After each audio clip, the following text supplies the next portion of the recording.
حصول رحمت کا ایک سبب یہ بھی ہے کہ مسلمانوں کے درمیان اصلاح کروانا، یعنی مسلمان جو آپس میں ناراض ہیں ان دونوں کے درمیان صلح کروانا، یہ کام کرنے سے بھی اللہ رب العزت بندے پر اپنی خصوصی رحمت نازل فرماتا ہے۔ اللہ تعالیٰ جن اعمال کو بہت زیادہ پسند فرماتا ہے ان میں سے ایک عمل یہ بھی ہے کہ مسلمان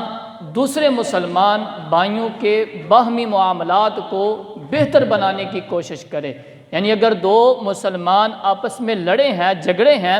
تو ان کے درمیان جو معاملات ہیں ان کو بہتر بنانے کی کوشش کرے اور بچھڑے ہوں کو ملائے اور ناراض مسلمانوں کی آپس میں صلح کروائے، ان دونوں کے درمیان جو غلط فہمیاں ہیں ان کو دور کرے اور ان دونوں کے درمیان آپس میں محبت بڑھانے کے لیے اپنا کردار ادا کرے اور اچھی نیت کے ساتھ ان دونوں کے عیبوں کی پردہ پوشی کرتے ہوئے مسلمانوں کو ایک دوسرے کی خوبیاں بتائے، یعنی ان کو راضی کرنے کے لیے ان کو ایک دوسرے کی خوبیاں بتائے کہ بھائی وہ جو تیرا بھائی ہے وہ تیرے ساتھ محبت کرتا ہے، وہ تیرے ساتھ بولنا چاہتا ہے، وہ تیرے ساتھ جو ہے وہ پیار کرتا ہے۔ تو دونوں کو اس طرح کی خوبیاں بتا کر ان دونوں کے درمیان صلح کروانے کی کوشش کرے۔ جب وہ بندہ یہ کام کرتا ہے تو اللہ رب العزت اس بندے پر اپنی خصوصی رحمت نازل فرماتا ہے۔ تو اس کے برعکس یہ بھی یاد رکھیں کہ جب ہم مسلمانوں کے درمیان معاملات کو خراب کریں گے،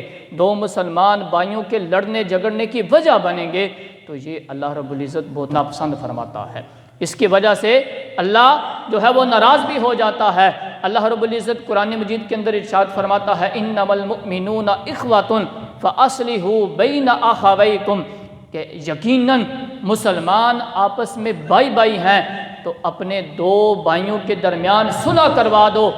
واتقوا اللہ لعلکم ترحمون، اور اللہ سے ڈرو تاکہ تم پر رحم کیا جائے۔ اب یہاں قرآن مجید کے اندر بھی اللہ رب العزت ارشاد فرما رہا ہے کہ مسلمان آپس میں بھائی بھائی ہیں تو دو مسلمانوں کے درمیان صلح کروا دو اور اللہ سے ڈرو۔ یہاں اللہ سے ڈرنے کا مطلب کیا ہے کہ دو مسلمان بھائیوں کے لڑنے کی وجہ نہ بنو، ان دونوں کے درمیان معاملات کو خراب نہ کرو۔ واتقوا اللہ لعلکم ترحمون، اللہ سے ڈرتے رہو تاکہ اللہ تمہارے اوپر رحم فرما دے، تاکہ تم پر رحم کیا جائے۔